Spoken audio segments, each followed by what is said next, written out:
Nekulusu Nekulusu Nekulusu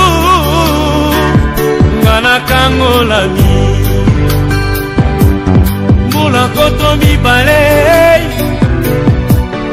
Bonjour à tous et à toutes nos téléspectateurs.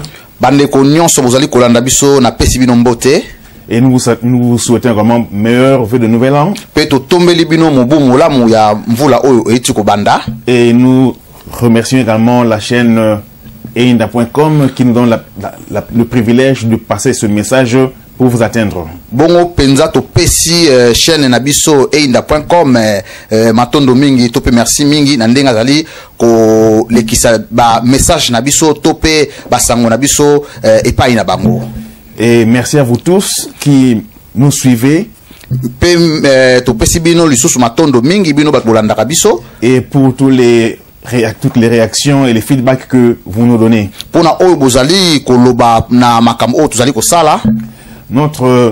Notre désir, c'est que la parole de Dieu soit davantage familier à tous et à toutes.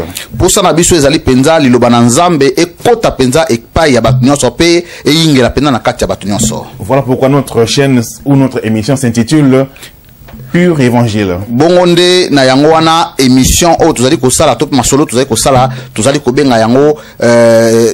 Pur Évangile. Le terme Pur Évangile est tiré de Jean 1:17. Likambo to bengi Pur Évangile ezali bongo tiré na mukanda ya 1 Jean 17. Jean 1:17 nous dit 1 Jean 17 ezali kolimbola biso boye. La loi est venue par Moïse. Mibeko yaki bongo epai na Mose. La vérité et la grâce sont venues par Jésus. Bosolonde eyaki bongo epai ya Jésus Christo. La loi est venue par Moïse. Mibeko yaki epai na Moïse.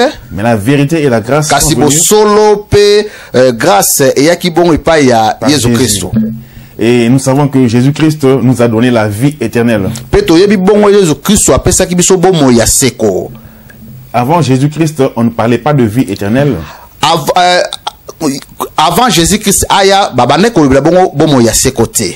Alors le message que Jésus a apporté est tellement supérieur. Bongo sango oyo Jésus Christ amemaki ezalaki penza likolo mingi. Que vraiment je vous en prie de comprendre cela et de mettre ça à cœur, que le message de Jésus est trop supérieur. Bongo nazali penza ko bonde la bino bo tia yango na mitema na bino pe bo yeba yango ke sango Jésus Christ amemaki ezali penza likolo mingi. Le danger c'est de le mettre au même niveau que l'ancienne alliance ou les alliances avant Jésus.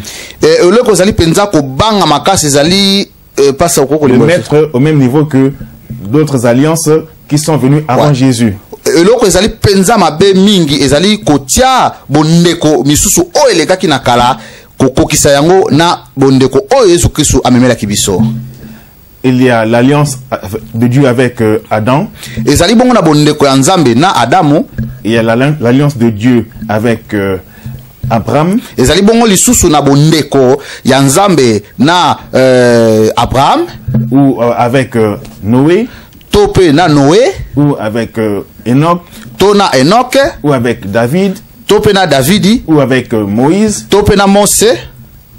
Mais l'alliance avec Jésus bondeko na Yesu Kristu est au-dessus de toutes ces ezali penza likolo ya bondeko oyo nyonso tuuti kotanga wana. À tel point que pe na bongo on ne peut pas mettre à côté l'alliance de Jésus et une autre alliance. Tokoki penza ko kokistate bondeko ya Yesu Kristu na ba bondeko misusu o tuuti kotanga wana. Voilà pourquoi lorsque Jésus a commencé à prêcher, tala bongo tango Yesu Kristu abandi bongo koteya, il disait abandai bongo koloba, répentez-vous car le royaume des cieux est proche. Bongo la mitema pamba te bokonzi ya Nzambe komi pembeni. En d'autres mots, avant lui, on ne parlait pas du royaume de Dieu. Yesu Kristu abandai koloba boye.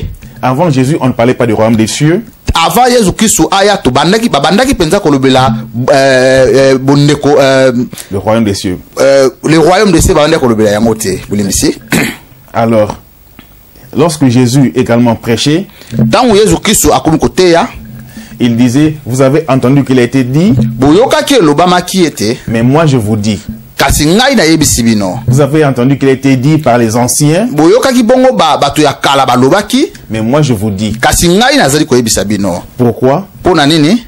Parce que Jésus apporte une bonne nouvelle. Parce que Jésus Christ a memi bongo sango moko ya kitoko pe sango ya sika. Un message nouveau. Sango ya sika. Le danger c'est kobanga ezali penza de mépriser la nouveauté du message que Jésus a amené. Ezali bongo koyeba penza koyina to pe koyeba kotindika mosika sango oyo Jésus Christ a memi. Peut-être involontairement. Peut-être osali yango na bozangi koyeba. Beaucoup de personnes batu vraiment ebele sont encore dans la loi de Moïse bazali kaka na kati ya mibeko tina moya lelo sans le savoir. Kasi bazali bongo na koyeba te. Et pourtant bongo nde et pourtant Jean 1:17 nous dit bongo nde Jean 1:17 ezali koloba na biso boye la loi est venue par Moïse, mibeko yaki bongo epai ya Moïse, la vérité et la grâce kasi bosolo pengolu sont venus par Jésus. Et yaki nde bongo epai ya Jésus Christo. Certaines personnes me disent batu misusu bazali koloba ete que je tolère le péché, nazali kondima nanga bongo penza masumu, ou je dis que ce n'est plus nécessaire d'obéir aux lois, d'avoir des lois. En tout cas ezali na yango penza motuya te ya kozala penza na mibeko. Je n'ai pas dit ça. Na en tout cas na lobi bongo te. C'est la confusion qu'il y a dans la tête. Ezali penza kozanga ko ezali penza ko bobungi o ezali kati na mitu ya bato. Et d'ailleurs cette confusion n'a pas commencé aujourd'hui. Bongo ko bunga wana ebandi kuta na mikolo ya lelo te. Ça a même existé au temps de Paul. Ezalaki même na tango ya batoma Polo. Car si vous lisez Colossiens, soki otangi bongo na mukanda ya Colossiens, Corinthiens, Romains, surtout Éphésiens, surtout mukanda penza ya Éphésiens et Galates, na Galate, c'est toujours le même problème. Okoyoka kaka likambo ya kobunga na ezalaki. Les gens sont dans la confusion batu bazali penza na kati ya kobunga entre la loi et la grâce. La grâce ne veut pas dire que on peut faire n'importe quel péché. Voilà la confusion qu'il y a dans la tête. Ça existait au temps de Galates. Et aujourd'hui ça existe également. Jésus n'a pas dit qu'il faut mettre de côté l'obéissance aux lois. Et d'ailleurs, Jésus a dit que si votre justice ne surpasse pas celle des pharisiens, vous n'entrerez pas dans le royaume de Dieu. En d'autres mots, la grâce est plus exigeante que la loi. Amen. Amen. La grâce et la vérité sont plus exigeantes que la loi.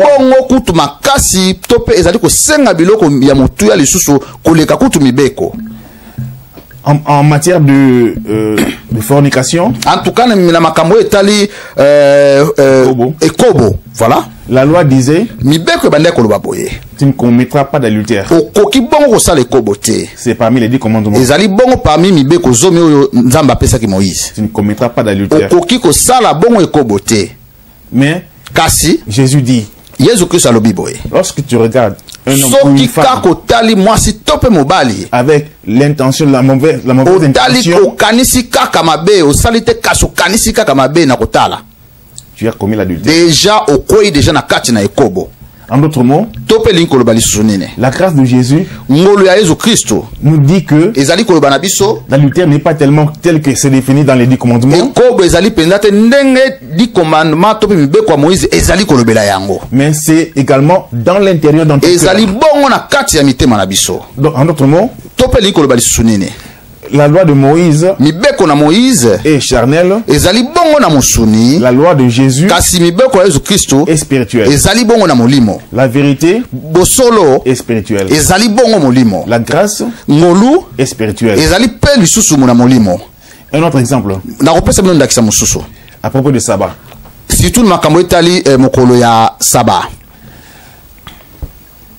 Dieu a dit sanctifiez le jour du Seigneur. Même ya penza mokolo ya saba. Amen. Amen. Et nous savons tous que le sabbat, ce n'est pas le dimanche. C'est le samedi. En d'autres mots, nous tous les chrétiens, à part peut-être les adventistes, toutes les dénominations,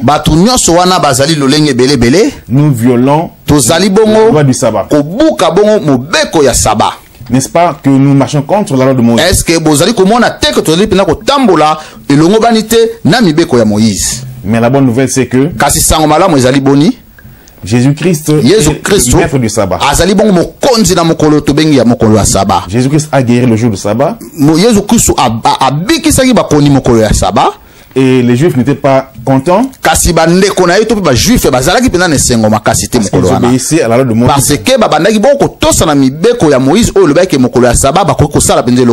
Mais Jésus leur a dit, le Fils de l'homme est plus grand que le sabbat.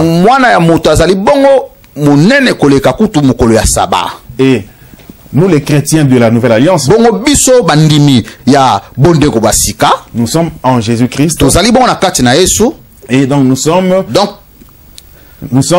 plus importants que le sabbat. Et d'ailleurs, Jésus-Christ est en nous. Et donc, le jour du Seigneur, ce n'est pas seulement le samedi. Ce n'est pas non plus le dimanche. C'est tous les jours. Toute ta vie. Donc, si tu dois honorer le Seigneur, ce n'est pas seulement le samedi. Ce n'est pas non plus le dimanche. Mais c'est tous les jours. Vous comprenez que la loi de Jésus, je ne parlerai pas de la loi. Je dirais plutôt la bonne nouvelle. La bonne nouvelle de Jésus est de loin supérieure à la loi. Alors, la fois passée, j'ai parlé des sacrificateurs.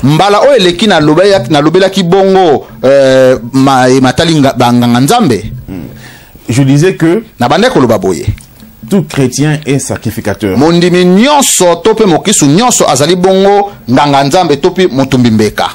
Tout chrétien, tout croyant en Jésus est sacrificateur. Donc si tu es vraiment un croyant en Jésus, tu es prêtre de l'Éternel. Nous trouvons cela dans 1 Pierre chapitre 2. 1 Pierre chapitre 2. Verset 4. Verset 4 et 5. Et puis na 5. Alors dans 1 Pierre 2, 4 à 5. Je vais juste résumer cela. Voilà, que Jésus-Christ est la première pierre. Et la pierre de la construction de la maison de Dieu. La pierre angulaire. Et nous les croyants en Jésus, nous sommes devenus des pierres dans la maison de Dieu. Et Jésus-Christ est le grand prêtre.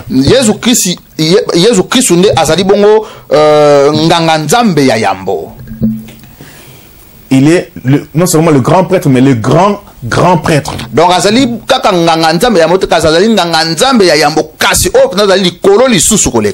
et Jésus-Christ nous a rendu tous les croyants également des prêtres.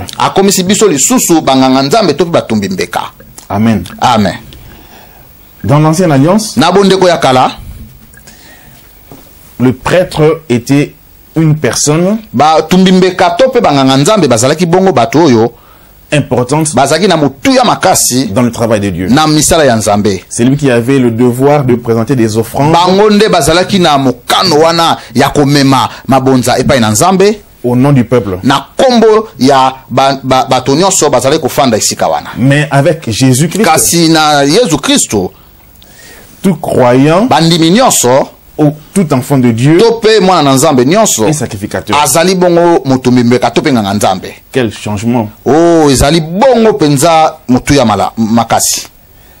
Et quel privilège nous avons!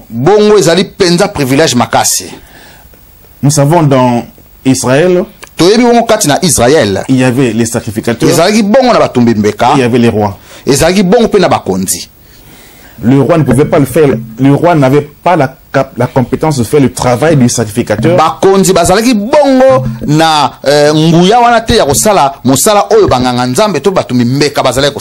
Et le sacrificateur n'avait pas non plus la compétence de faire le travail du roi.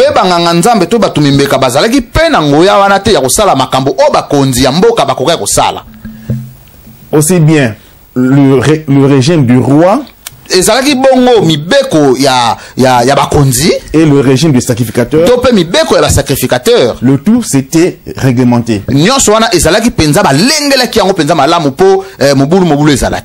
Alors, lorsque Jésus est venu, il a apporté une nouveauté. Non seulement que Jésus-Christ est roi, mais il est le roi des rois.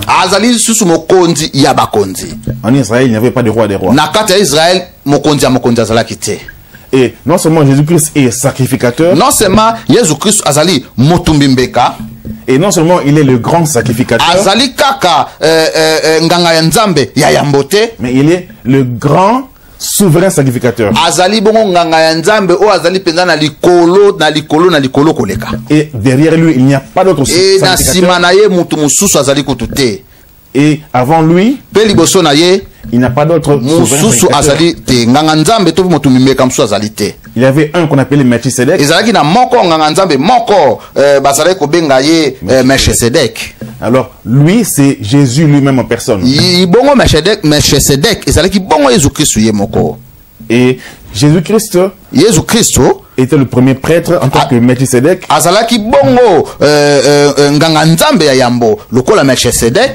Mais il avait donné l'occasion aux descendants de Lévi de faire le sacerdoce. Et c'était juste un travail en miniature. C'était une photocopie. Comme Moïse avait construit le tabernacle. Selon l'image que Dieu lui avait montrée dans la vision. Alors, l'image que Moïse avait vue, et il a construit,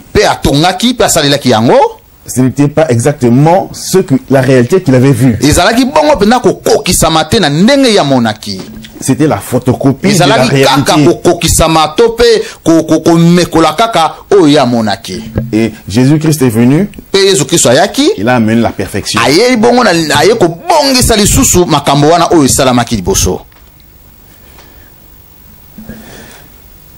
En matière de sacerdoce, j'avais dit que tout chrétien est sacrificateur.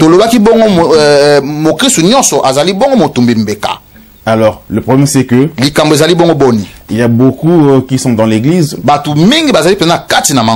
qui ne sont même pas des chrétiens.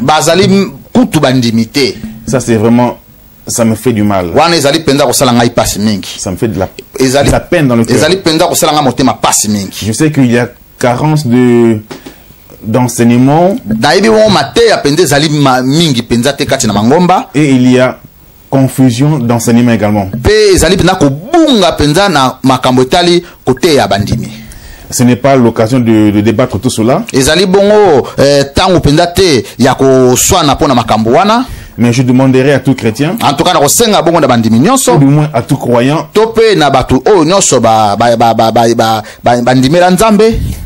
de lire Matthieu, Marc, Luc et Jean. Si tu lis les évangiles et tu suis, tu obéis à ce que Jésus a dit, tu as la garantie que tu marches avec le Seigneur. suivre toute la Bible, kolanda penza makomi ya Nzambe nyonso, ça peut amener des diversités, des divergences. Kolanda penza makomi na Nzambe ko memela biso penza bo keseni to pe mabunga ebele. Parce que Jésus-Christ lui-même disait, il enseignait, il disait. Vous avez entendu qu'il a été dit. Mais moi je vous dis. En d'autres mots, il y a des choses qui sont dans la Bible, qui sont venues de la part de Dieu, mais qui ont une valeur pour un temps limité. Et c'était juste l'ombre des choses à venir. Alors, lorsque tu prends, disons, une pratique ou un élément qui est juste l'ombre des choses à venir, et alors que la réalité est venue et la réalité a été mise en pratique,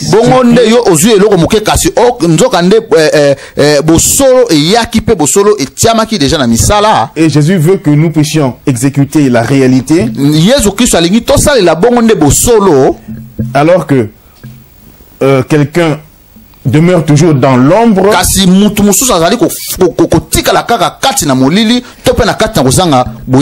C'est une perte double dans le royaume de Dieu.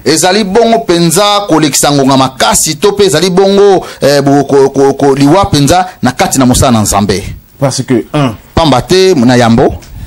Dieu a un boulot pour toi dans cet édifice, dans cette maison la maison spirituelle où Jésus est la pierre angulaire. Et toi tu es une pierre dans cette construction. Alors, au lieu de découvrir ta qualité de pierre dans la construction de Jésus,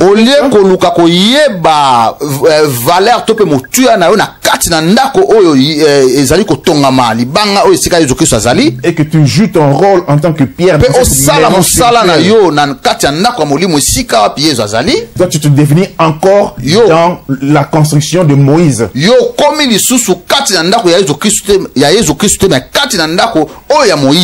Et pourtant la maison de Moïse ou la loi, c'est l'ombre des biens à venir.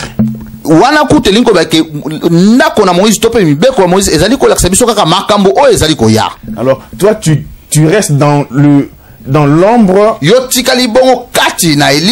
et pourtant la réalité est venue et il fait son travail. Tu fasses ton travail.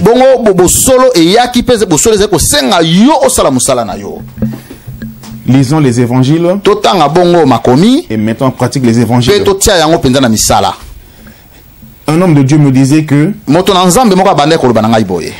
le chrétien doit connaître aussi bien la nouvelle alliance que l'ancienne alliance. Oui, c'est bien. Mais Paul avait répondu à cette question. Paul disait que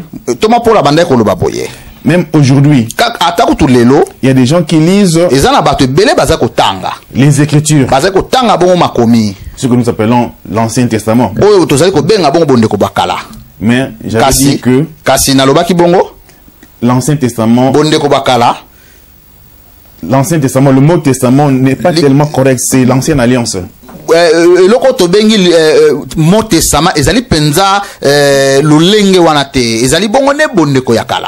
Lorsqu'on dit Nouveau Testament, Ancien Testament, testament, c'est testament. Donc testament, voilà l'Ancien ou le Nouveau Testament, voilà.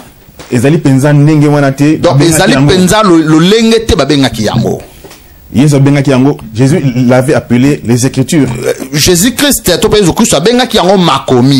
ou Paul et autres hommes de Dieu les appelaient les Écritures. Ou l'Ancienne Alliance. Alors, le testament, il n'y a qu'un seul testament. Celui que Jésus nous a laissé. atikela kibiso. Et dans ce testament, na kati ya testament wana, Jésus avait dit, Yesu Christ alobaki bongo boye. allez dans tout le monde entier. Bokende bongo na mokili mobimba. Faites de toutes les nations. Bokomisa bongo bandeko nyonso, batu nyonso. Disciples. Ba yekoli na ngai. Les baptisants au nom du Père, Fils Fils et pesa bango baptême. Na kombo tata pe ya mwana. et Saint-Esprit. Pe na molimo mosantu. Enseignez-leur à observer tout ce que je vous ai prescrit. Tangisa bango nyonso oyo ngai na tangisi bino. Na lakisi bino. Jésus savait que les Saintes Écritures étaient là. Mais il a commencé par dire, vous avez entendu qu'il a été dit, mais moi je vous dis. Vous avez entendu que les anciens avaient dit, mais moi je vous dis. Le puits de Jacob vous a donné de l'eau. Vos pères ont bu l'eau du puits de Jacob. Mais ils sont morts. Ils n'ont pas la vie éternelle. Mais moi je donne l'eau. Et c'est toi donne la vie éternelle. Donc vous comprenez que l'ancienne alliance annoncer ou préparer la venue de Jésus.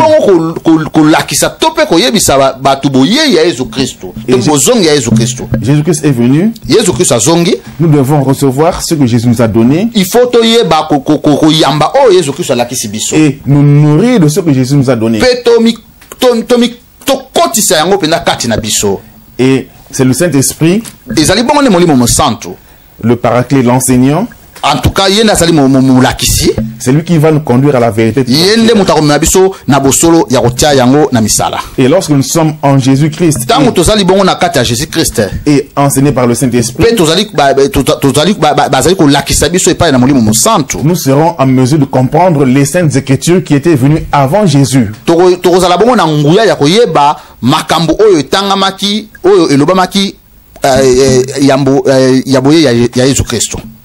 Voilà pourquoi Paul a dit, certains, lorsqu'ils lisent les Écritures, ils ont leurs yeux voilés. Parce que c'est en Christ que ce voile est enlevé.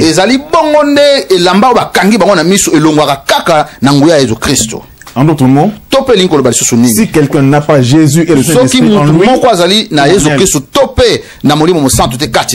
il peut beau lire l'ancienne alliance, il a les yeux voilés. Il peut beau lire les prophéties, Isaïe, Malachi et autres, il ne comprendra pas. En tout cas, il va traduire ça ou interpréter de sa façon. Voilà pourquoi il y a 1001 écoles aujourd'hui.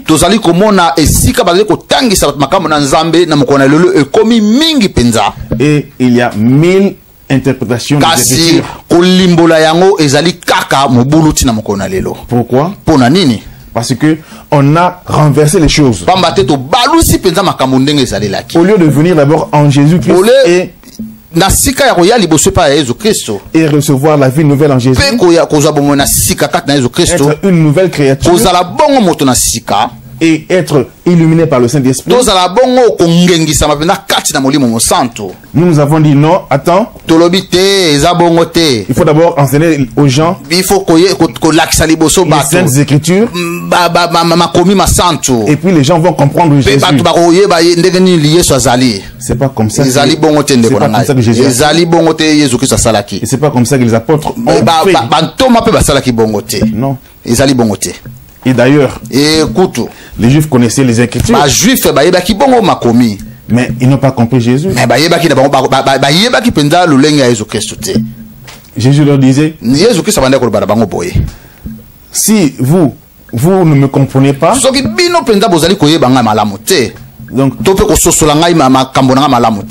donc vous n'êtes pas de Dieu. En tout cas, Parce que si vous étiez de Dieu, vous allez comprendre que je viens du Père.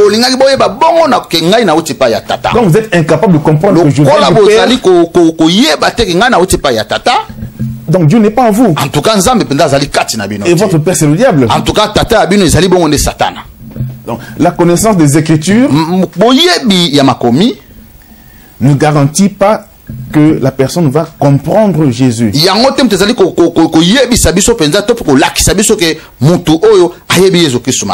C'est la foi en Jésus qui et la foi qui est réellement définie tel que Jésus l'a dit. Au temps de Jésus, lorsqu'on dit que quelqu'un a cru en Jésus, cela veut dire cette personne a pris la décision de donner sa vie complètement à Jésus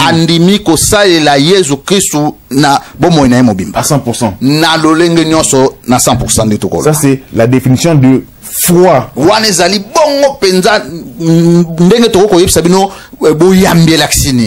Au temps de Jésus. Aujourd'hui, la foi, c'est quelque chose d'intellectuel. Voilà pourquoi on a formé beaucoup d'écoles bibliques. Et des gens qui vont à l'école biblique ne sont même pas, je dirais, le mot checké. Ne sont pas confrontés. En tout cas, on ne vérifie pas si la personne a vraiment cru en Jésus. Ou la personne est un sorcier. Ou un escroc. Un impudique.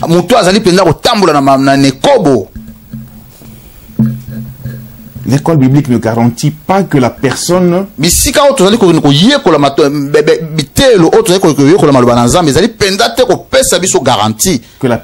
est croyante, chrétien, et né de nouveau, et éclairé ou enseigné par le Saint-Esprit.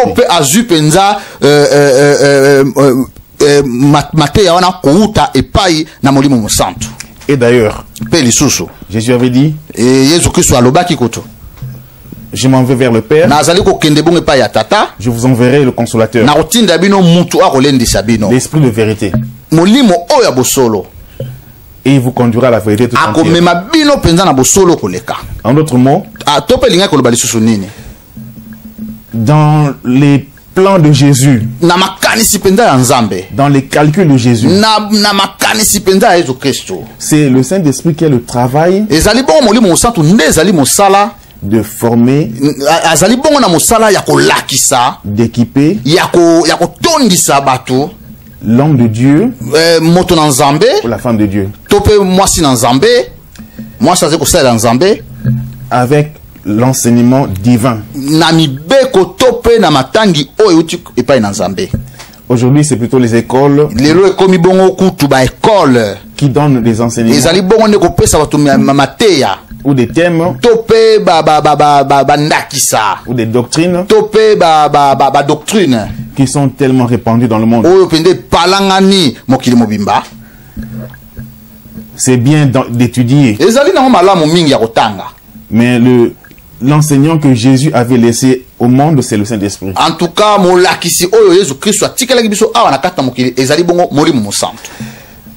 je me rappelle lorsque le mouvement de réveil avait commencé, il y avait une phrase qu'on disait toujours. On disait aux gens, va prier et demander à Dieu. Demande à Dieu demande à Dieu de t'expliquer cette situation que tu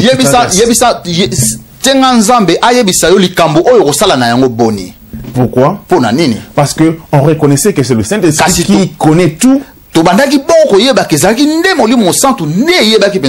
et qui est capable de révéler toute la vérité. Mais aujourd'hui, on se repose sur les bagages intellectuels des écoles.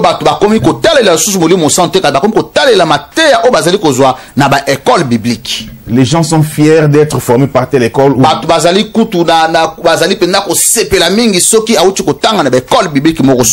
Or, Paul avait dit, kasi Thomas Paul alobaki boye. Le message que je vous annonce, sango nazali kopesa bino. Je l'ai reçu de personne. Nazui yango pa ya mutu te. Et d'ailleurs, écoute, lorsque j'avais commencé à prêcher, je n'ai pas rencontré Pierre. Thomas Petelote. Je l'avais croisé une fois. Et puis on ne s'est plus vu. On s'est revu 15 ans après. Après 15 ans. Et on s'est donné la main. Qu'est-ce que ça veut dire? Le message que Paul annonçait, il n'a pas reçu de la part des disciples de Jésus qui étaient avec Jésus. Mais il a reçu du Saint-Esprit. Et également beaucoup d'autres apôtres avaient enseigné et prêché de la part du Saint-Esprit.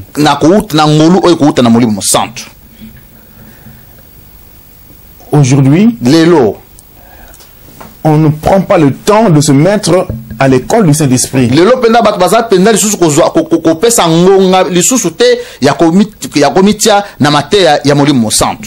On aime bien le vite fait, McDonald's.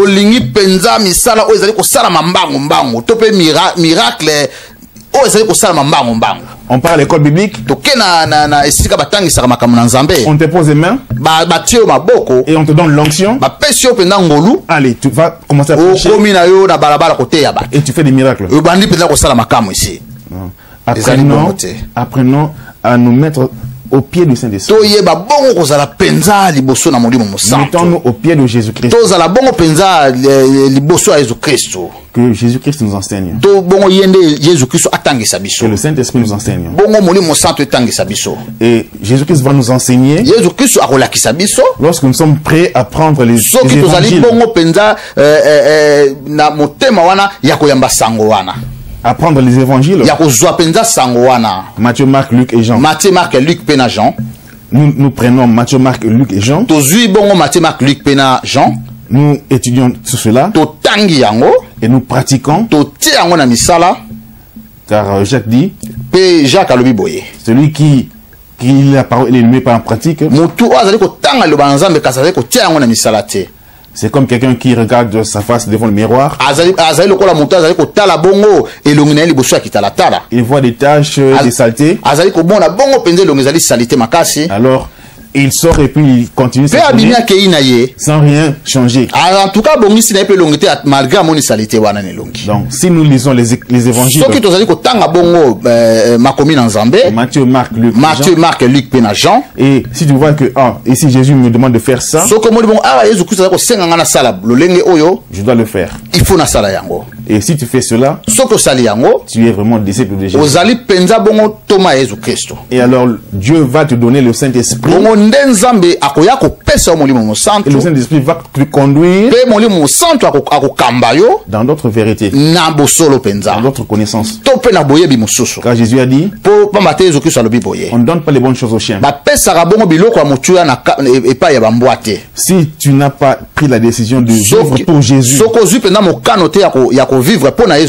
si tu n'as pas pris la décision de divorcer avec Satan, si tu n'as pas pris la décision de te divorcer avec le péché,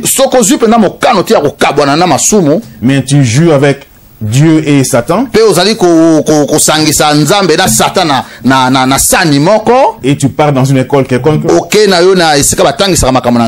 tu fais 2 ans, 3 ans, donc un peu de vite fait, et puis tu pars quelque part, c'est un homme de Dieu puissant pour te donner de l'onction. Et vas-y, tu commences à travailler.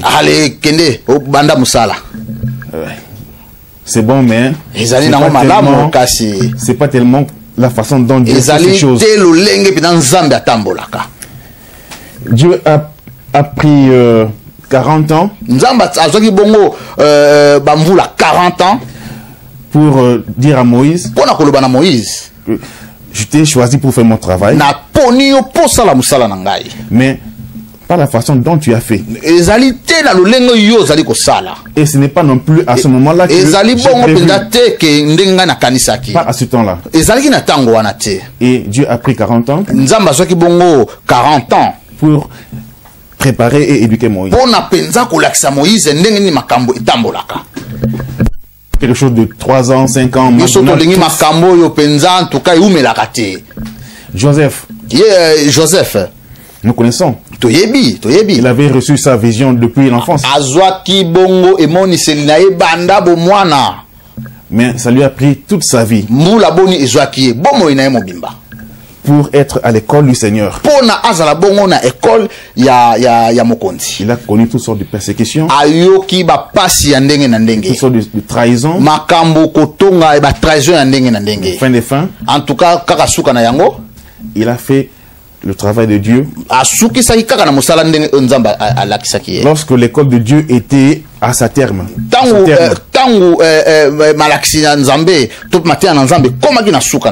Lorsque les temps étaient accomplis. Si nous avons notre calendrier de 3 ans ou de 5 ans,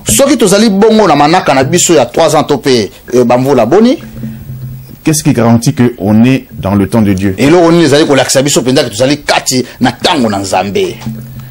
Car une fois, je me rappelle Joseph, en prison, donner des messages, des interprétations des rêves. Et tout le monde connaissait que Joseph a un don d'interprétation.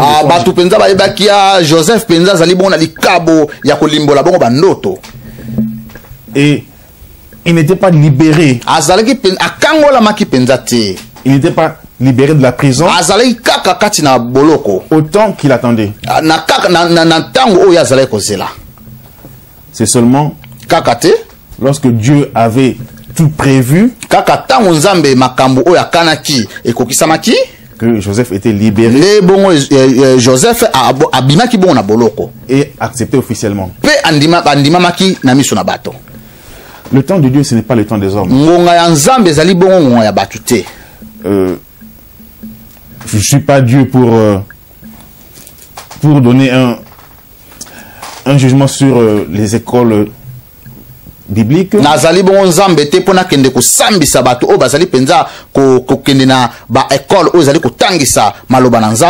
Mais ce que je dis, c'est seulement que apprenons auprès du Saint-Esprit.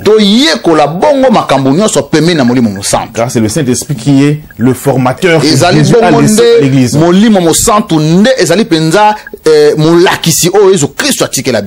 Et je vous défie, je vous encourage de retourner à la manie ancienne. Le langage qu'on utilisait, chercher la face du Seigneur. Chercher la face du Seigneur. Les croyants ou les chrétiens n'ont plus l'art de chercher la face du Seigneur. Même concernant le ministère. Même concernant beaucoup de choses. Nous vivons dans une époque de vite fait.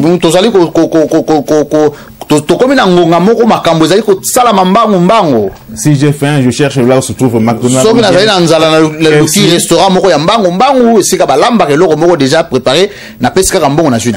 Et on a apporté la même mentalité dans les choses de Dieu. On aime bien être béni rapidement. Et pourtant nous savons que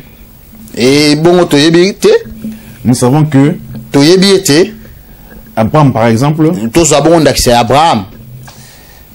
a fait des années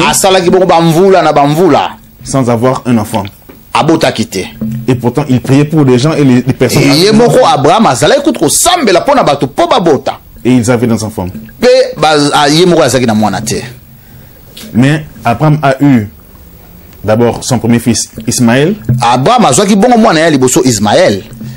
Ce n'était pas tellement la volonté d'Abraham. Ezalaki bongo penza volonté Abraham te. Parce que Abraham a été formé par Dieu. Abraham ye penza nzambe ne muta lakisaki lolenge ya kotambola. Dieu l'a formé pendant des années. Nzamba lakisaki lolenge ya kotambola ezwaki penza bamvula ebele. Dieu lui a appris la patience. Nzamba lakisaki koyeba kozela. Et comment attendre le temps de Dieu.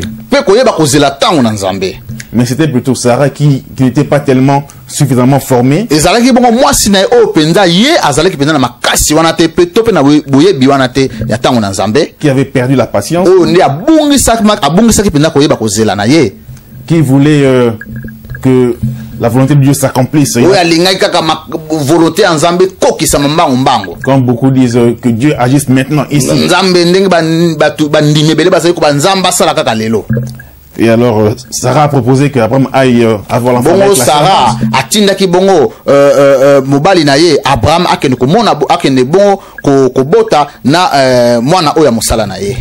Et l'enfant est né. Pe bongo mwana botamaki. Et rappelez-vous que Dieu n'avait pas dit à Abraham, attention, ne fais pas ça. Dieu n'a pas non plus dit à la servante, non, ne fais pas ça.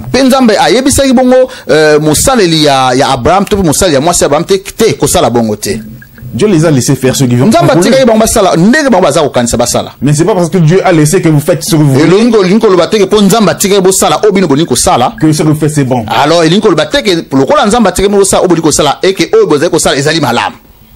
mais au moment opportun, l'ange de l'Éternel est venu. Il dit, l'année prochaine, en ce temps-ci, tu auras ton enfant.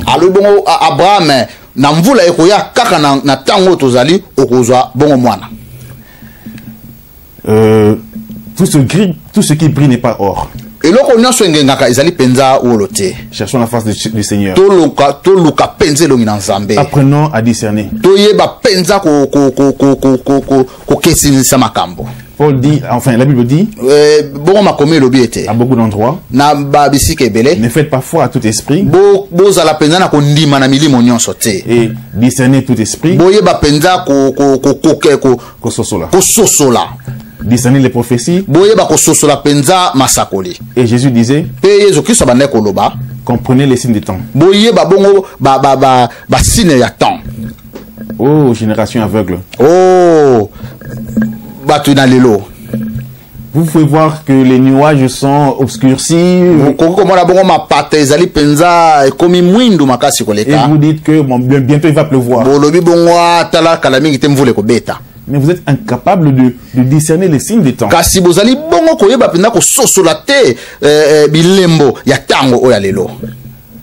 Confiez-vous en Jésus. Dévorez les évangiles de Jésus.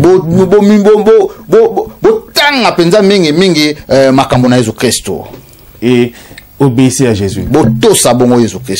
Dieu sera content de vous. Et l'accès dans le royaume des cieux vous sera largement ouvert. Et à propos des sacrificateurs que toi et moi nous sommes,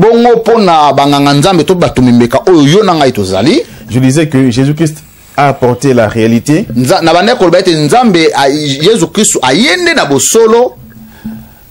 Les sacrificateurs d'autrefois, ils brûlaient l'encens, les taureaux, mais dans l'église de Jésus, qui est l'édifice véritable, voilà, et le tabernacle véritable, là, nous offrons à Dieu le sacrifice de louange. Le fruit de nos lèvres. Ça, c'est dans Hébreux 13, 15. Voilà pourquoi Jésus nous a sauvés. Jésus nous a sauvés pour nous rendre des sacrificateurs et des rois. Jésus nous a sauvés pas pour que nous bénéficions des richesses de Dieu. Oui, l'or et l'argent appartiennent à Dieu. Mais Dieu n'a pas dit que tu auras ça aujourd'hui. Non. Dieu a dit, cherchez d'abord le royaume des cieux et sa justice. Et le reste vous sera donné selon la volonté de Dieu. Dieu n'est pas nécessairement obligé de te donner le reste. Il va te donner ce qu'il veut et quand il veut. Donc, ne soyons pas des mendiants. Cherchons plutôt le royaume des cieux et sa justice. Nous sommes des sacrificateurs et des rois. Faisons notre travail de sacrificateur. Cela veut dire offrir à Dieu ses louanges et obéir à Dieu, ce qu'il a laissé dans les évangiles Matthieu, Marc, Luc et Jean. Obéissons au Seigneur. La crainte de Dieu, c'est le commencement de la sagesse. Si tu crains Dieu, Dieu va te donner la sagesse et Dieu va te donner de l'intelligence. Et lorsque tu seras devant des faits difficiles, c'est le Saint-Esprit qui va te guider. Jésus disait, on vous traînera devant les juges, devant les tribunaux. Ne vous inquiétez pas de ce que vous direz. Le Saint-Esprit vous dira, vous mettra dans vos bouches ce que vous devez dire.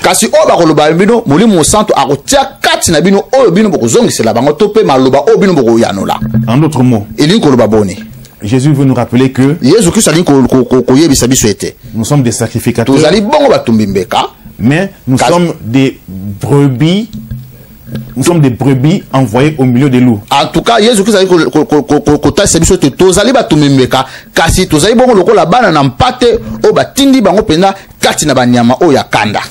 y aura des persécutions. Voilà pourquoi je dis toujours aux gens que l'évangile de la prospérité ou de la facilité, c'est un danger.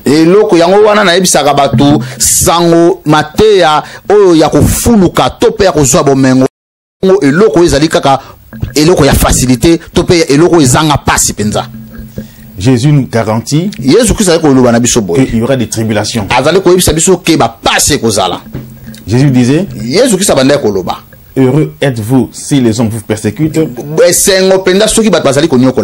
vous insultent et disent toutes choses de fausseté à cause de moi. Car grande sera votre récompense dans les cieux.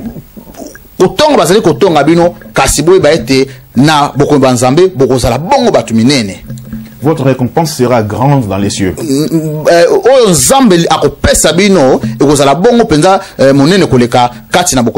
Jésus n'avait pas dit votre récompense sera grande ici sur la terre. Ou Jésus n'a pas dit si vous êtes mes serviteurs, vous n'aurez pas de tribulation. Non. C'est un danger. Un soldat qui va à la guerre et qui n'a pas été informé que il peut mourir à n'importe quel moment.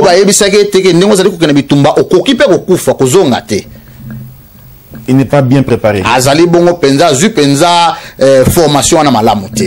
Il est pris au piège. Jésus-Christ ne nous a pas pris au piège.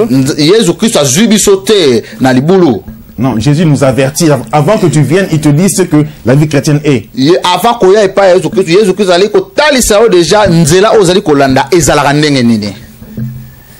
Un homme était content des enseignements de Jésus. Il dit, oh Jésus, je veux te suivre. Jésus a dit, tu veux me suivre? Ah bon? Tu es sûr? Ozapenza sûr. Les renards ont des tanières. Ah renard bazali na bisika ya kolala. Les oiseaux ont leur nid. Bandeke bazali pe nazala na bango. Et le fils de l'homme n'a pas où poser sa tête. Kasi mwana na moto azali sika ya kotia mutute. Alors tu veux me suivre? Olingo landangai. Pour l'interrogation. Ah, économie équation.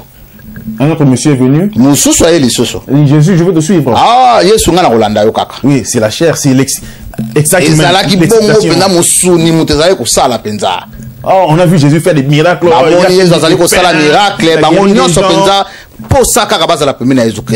Jésus le regarde. Tu veux me suivre? Va vendre tout ce que tu as.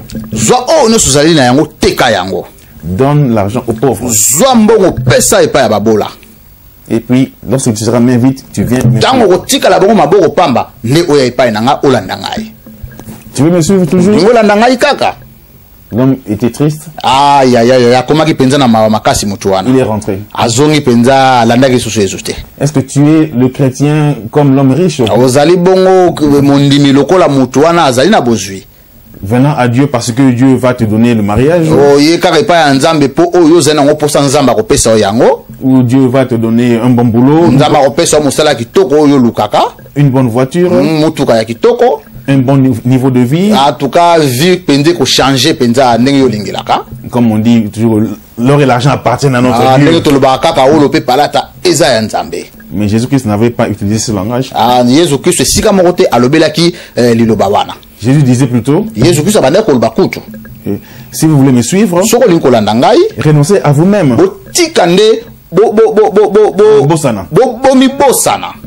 Renoncez à vous-même.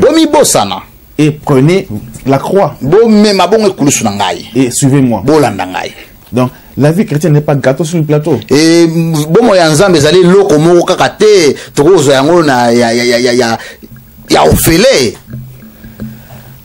En tant que sacrificateur, Dieu n'est pas injuste.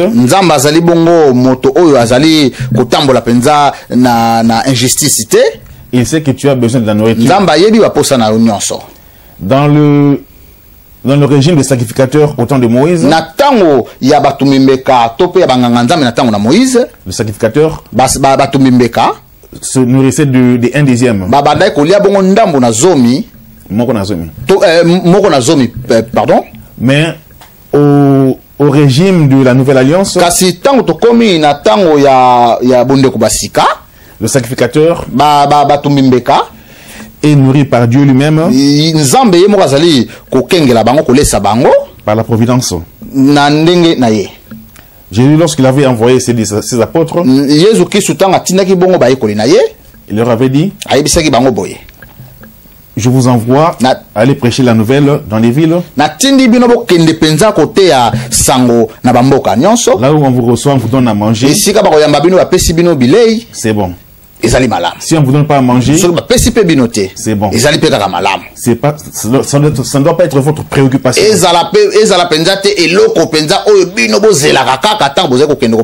Car l'ouvrier mérite son salaire.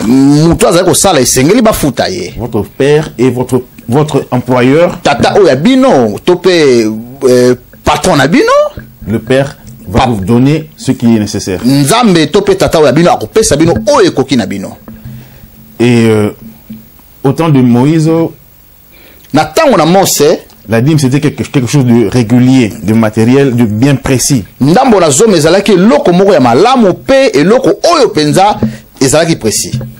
au temps de Jésus-Christ, la nourriture ou bien le salaire de l'homme de Dieu n'est pas quelque chose de bien défini.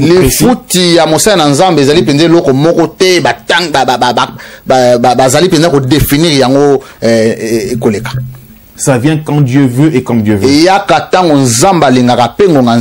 Paul disait, j'ai appris à vivre dans l'abondance et dans le manquement.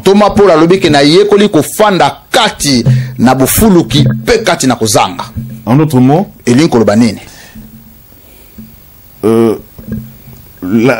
le bien matériel ou la récompense matérielle ne doit pas être un obstacle ou un objet de préoccupation.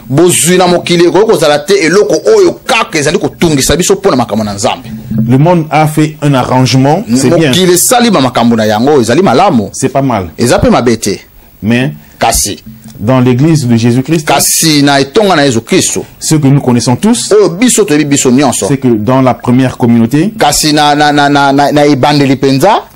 les disciples ou les disciples, ils apportaient ce qu'ils avaient et on distribuait à tous selon le besoin de chacun. Bien qu'ils connaissaient les Écritures, mais ils suivaient plutôt ce que l'Esprit avait ordonné en ce moment-là dans l'église.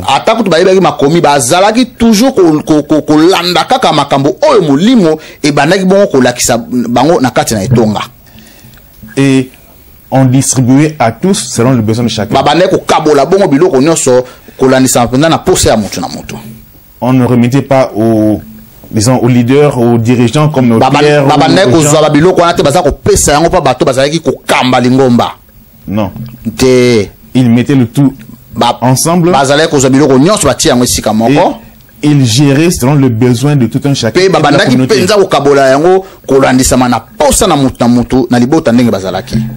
Un homme de Dieu m'avait dit ça c'est bon pour le temps ancien. Ça c'est pour cette époque-là. Aujourd'hui c'est différent. Je lui dis, moi je connais des églises qui vivent comme cela et qui font cela.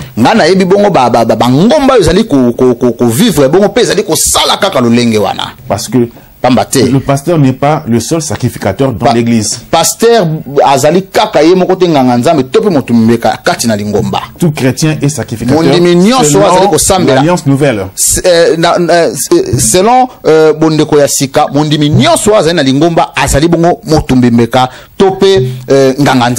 et donc, si la dîme est le salaire du pasteur, enfin du sacrificateur,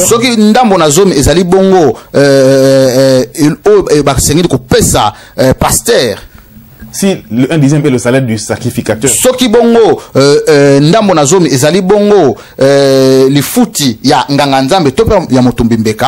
donc cela veut dire c'est toute la communauté des chrétiens, la communauté des sacrificateurs qui a droit à cet argent. Je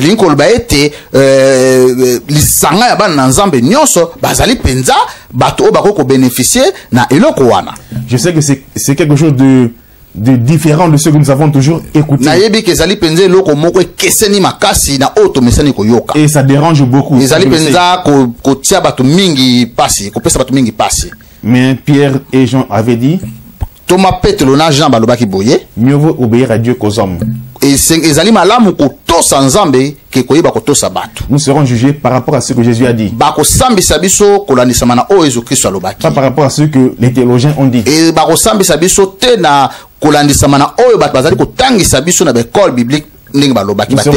Nous serons jugés pas par rapport à notre église catholique ou protestante, méthodiste.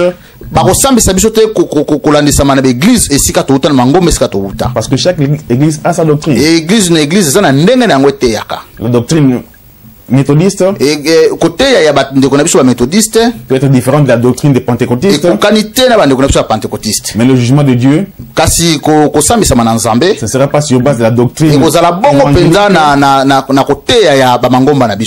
sera pas selon la doctrine catholique. Ça ne sera même pas non plus selon les enseignements de Moïse. Ça sera selon ce que Jésus a dit. Il disait fortement et clairement que vous avez entendu qu'il était dit. Et moi je vous dis. Je terminerai par dire que Hébreux 7, 18 nous dit. Hébreux 7, 18 à 19. Car il y a annulation du commandement antérieur. À cause de sa faiblesse. Et de son utilité. Voilà. Car la loi n'a rien rendu parfait. Mais il y a introduction il y a introduction d'une meilleure espérance par laquelle nous nous approchons de Dieu. La loi n'a rien amené à la perfection. Voilà pourquoi elle est dite faible. Et elle est inutile. Elle est inutile pourquoi? Parce que la perfection est venue. Parce que perfection est acquis. La perfection c'est Jésus. La perfection est Jésus-Christ. Moïse était là pour préparer la venue de la perfection. Moïse azalaki wana pona ko préparer et l'ancienne alliance préparait la nouvelle alliance.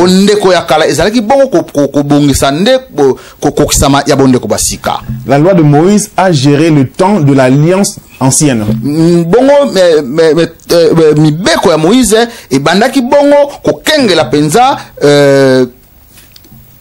L'ancienne alliance. Alors, les instructions ou les commandements de Jésus ou les lois de Jésus gèrent la nouvelle alliance. Comme un pasteur disait que Jésus-Christ n'est pas venu abolir la loi. Cela veut dire Jésus-Christ n'est pas venu nous dire de vivre sans loi, non. Non, Jésus-Christ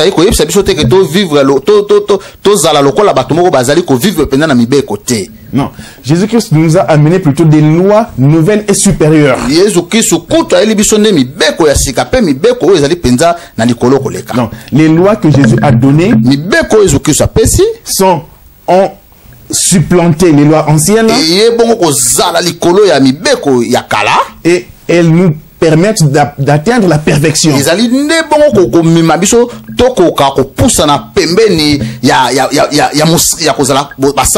Au temps de Moïse, tout le monde n'était pas sacrificateur. Voilà pourquoi les lois du temps de Moïse ne peuvent pas gérer la situation présente, parce que maintenant il y a beaucoup de sacrificateurs dans une église.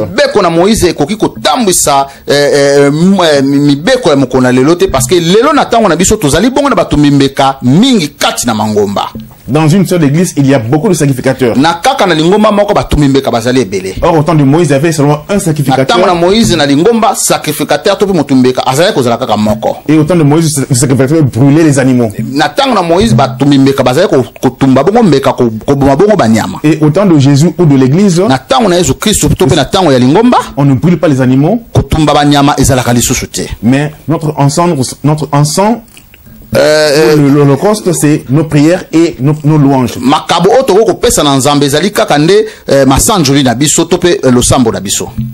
Et on n'a pas eu le temps de parler du roi, mais on parlera du roi plus prochainement. Il y a beaucoup de choses à découvrir dans la nouvelle alliance. Je vous en prie, prenez le temps de lire Matthieu, Marc, Luc et Jean. Aller à l'église, ça ne suffit pas pour te faire comprendre les enseignements de Jésus.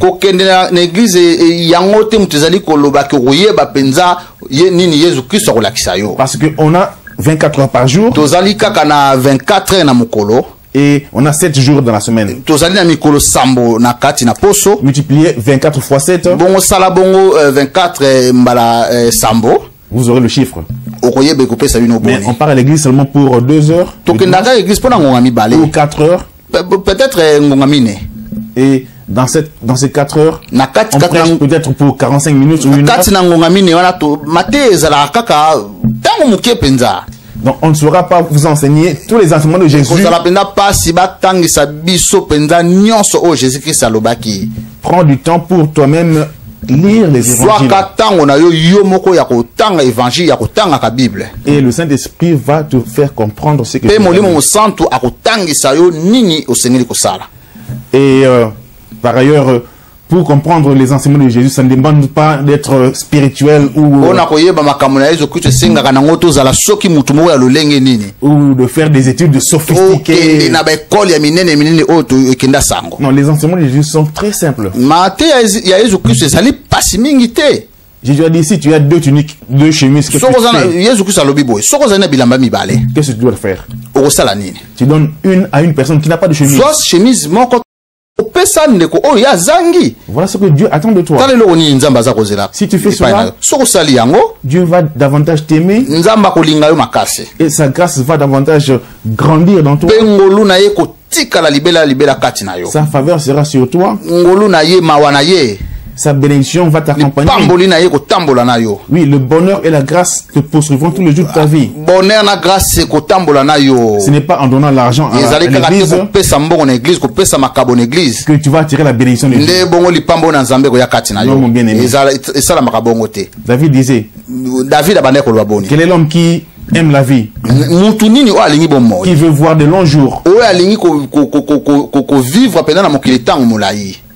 Garde ta bouche des paroles du mensonge. Évite la méchanceté. Fuis le péché. Marche dans la crainte de Dieu. Et la grâce de Dieu, la bénédiction, la prospérité du Seigneur vont déborder dans ta vie.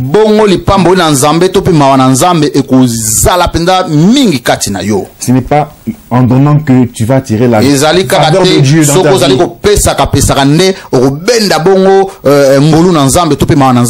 Oui, donner c'est bien. Mais ce n'est pas ça qui va tirer la faveur de Dieu. C'est l'obéissance à Dieu qui va attirer la faveur de Dieu.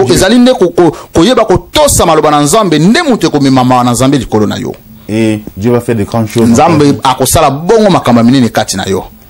Merci pour toutes vos remarques.